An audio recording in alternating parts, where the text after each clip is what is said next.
Verdi Sambo dijatuhi vonis hukuman mati karena terbukti bersalah melakukan pembunuhan berencana terhadap Brigadir J atau Brigadir Nofriansah Yosua Huta Barat. Perbuatan itu dilakukan Verdi Sambo bersama-sama dengan istrinya Putri Chandrawati, ajudannya Richard Eliezer atau Baradae, Ricky Rizal atau Bribka RR, serta sopirnya Kuat Ma'ruf. Namun sedikit orang yang tahu jika vonis mati itu seperti menjadi kado ulang tahun Verdi Sambo yang ke-50 tahun. Diketahui ex-Kadif Propam Polri itu baru saja berulang tahun pada 9 Februari 2023 lalu. 4 hari kemudian ia harus menerima putusan hakim dengan hukuman mati atas perbuatannya merencanakan pembunuhan ex-ajudannya Brigadir Yosua. Hampir 28 tahun karirnya di institusi Polri harus berakhir tragis. Ia yang bisa mencapai posisi Jenderal Bintang 2 itu kini terancam membusuk di penjara. Vonis itu pun mendapat tanggapan dari Menteri Koordinator Bidang Politik Hukum dan Keamanan Menko Polhukam Mahfud MD. Mahfud menilai hukuman mati untuk Sambo sudah sangat pantas.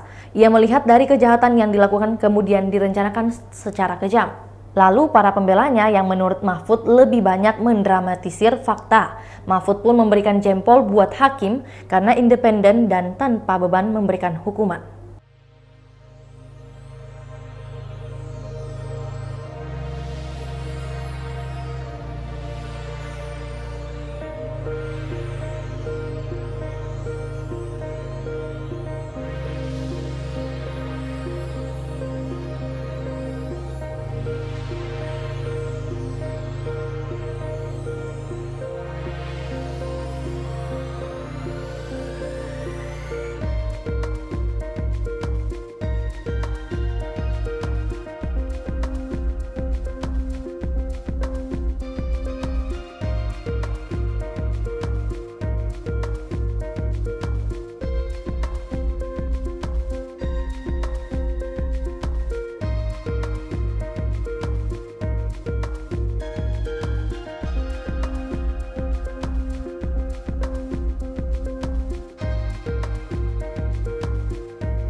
Itulah tadi berita hot news kita pada hari ini. Saksikan berita hot news lainnya hanya di kanal YouTube dan Facebook Tribun Timur.